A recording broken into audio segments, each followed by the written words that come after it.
Thank you for joining us. I'm Mackailyn Johnson in for Journey Taylor. It just hit 12 o'clock, and as promised, we start with a sweeping overhaul to the statewide testing standards. At 9 a.m., the State Board of Education unanimously passed a new scoring system for the Atlas test, the latest assessment for 3rd through 10th graders introduced in the spring. The new system will place students in levels 1 through 4 based on performance, starting with 1 at limited to basic, proficient, and topping out with 4 as advanced understanding. Education Secretary Jacob Oliva says it took partnership with hundreds of educators to develop these cut scores. A level 1 means a student has limited understanding of what's being taught. Level 2, they have a basic understanding. Level 3 would be proficient and level 4 would be advanced. So this is going to be real-time information for our educators to see how their students are performing. Oliva says now that the system is approved, schools should have the details on how students are performing by the end of the month. And turning now to continued coverage and our most viewed story right now on THV11.com, a father is in custody, charged with killing a man he claims to have found inside a car with his teenage daughter. Take a look at your screen. This man, Aaron Spencer, is in the custody of the Lonoke County Detention Center. Earlier this week, deputies say Spencer discovered Michael Fossler in a car with his then missing 14-year-old daughter. This led to a physical altercation between the two, ending with Spencer, the girl's father, fatally shooting the man. Our team learned Spencer is facing a Class Y felony first-degree murder charge. So far, no other details have been released, and we don't know the family connected to the man who died. However, as the investigation continues, reports have confirmed the teen is safe.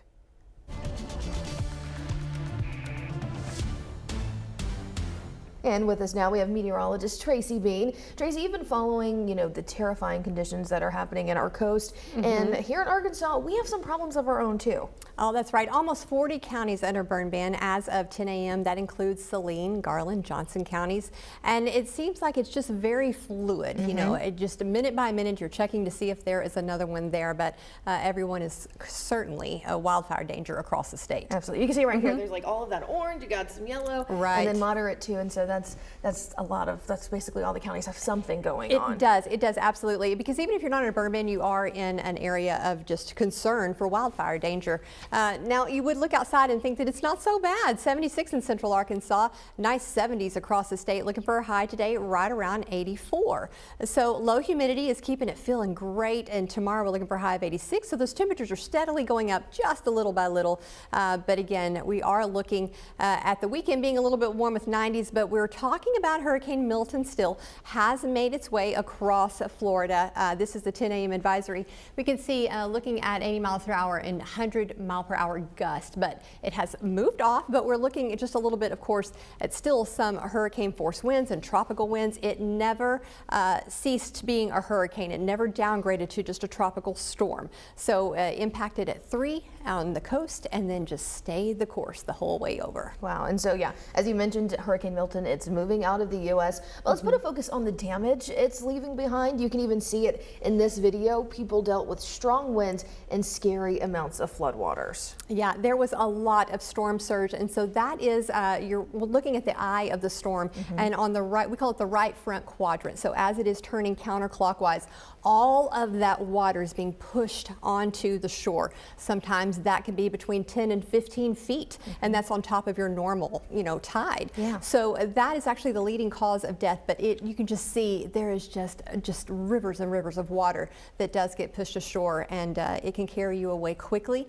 and completely destroy anything in its path. It's really heartbreaking to see. We know people are going to be cleaning up for a while. A very long time. Yeah, and Manuel Bojarcas is in Orlando walking us through the streets of some of the hardest hit areas.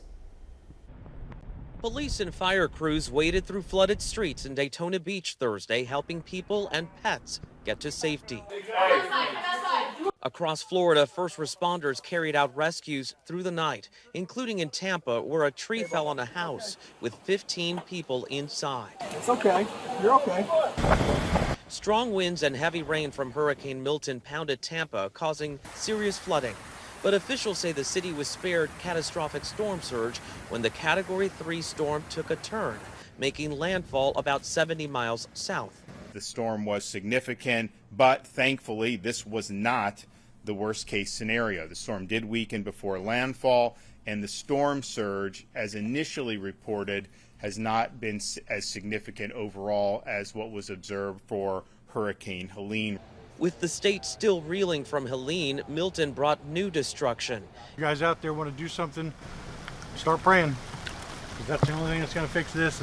It tore the roof off Tropicana Field in St. Petersburg, and fire officials say it likely sparked this house fire in Brooksville, Florida.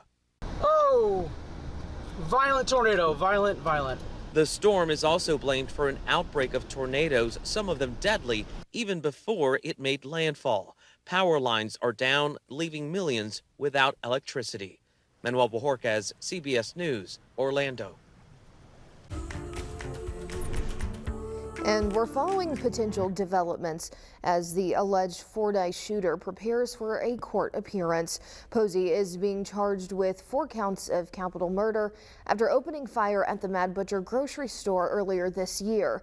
His charges came down in June. Now Travis Posey is slated to appear in court tomorrow. There are no details on what this hearing is for, but THV 11 is following this closely, and we will give you the latest updates as they happen. And meanwhile, fears are heightening in Pine Bluff as more copper thefts continue to leave costly repairs.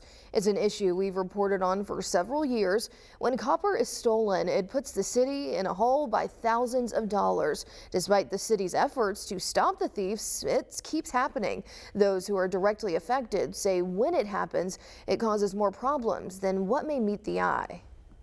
When they finished, they left all of the wires that's scattered all across the city hanging and dangling. It's just an eyesore. We reached out to AT&T about the matter.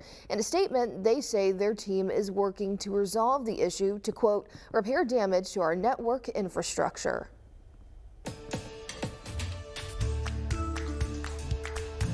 And happening today, just hours ago, hundreds gathered in Little Rock for a special groundbreaking, celebrating a local nonprofit's huge milestone in helping domestic violence survivors. Women and Children First in Little Rock announced this project earlier this year. Now it's coming to life. The new shelter will have more than 100 new beds, 44 rooms, and include life-changing services such as medical and legal help and more. So far, the nonprofit has raised around $17 million to begin the first stages of this shelter. The executive director says they plan to start construction this week with a finish date of 2026. And something else you might want to check out is the Blackfields art exhibit. It opens today in Little Rock. The goal is to explore the impact of slavery on American agriculture. It's inspired by the New York Times acclaimed 1619 project. You can find it at the Hearn Fine Art Gallery now until November 30th. And the artist behind it all is William Smith.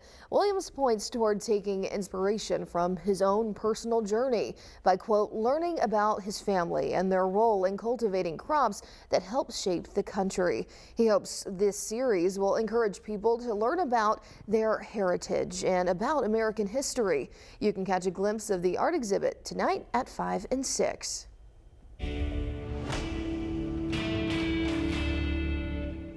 We just finished dealing with one storm, while some places are still recovering from Helene.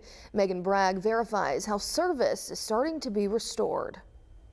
Cell service is continuing to improve in the Carolinas, with an estimated 80% of access to cell service in the region restored. This post on Facebook claims that if you are in western North Carolina and the affected areas, all cell phone towers are open to not just one carrier, but all of them. So is this true? Let's verify.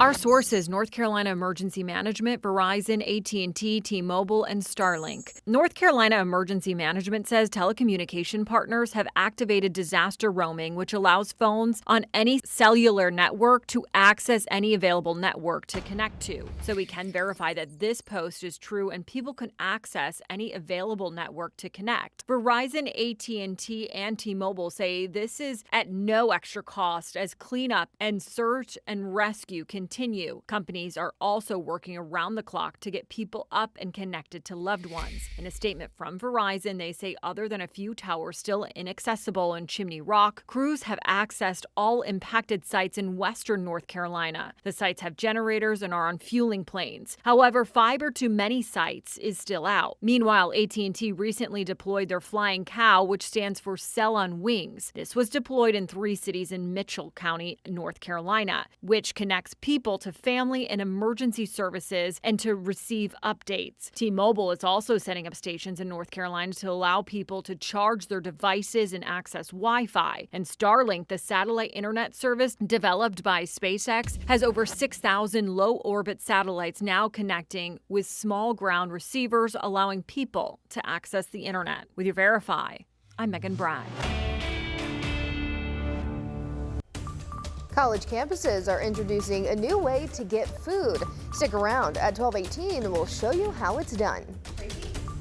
Well, it might be officially fall, but it's feeling a lot more like Hot-tober. But October is headed our way. By Monday, we're going to see highs in the 70s, and you're going to wake up to 40s mid next week. Stay with me. We're going to talk about this beautiful fall forecast after the break.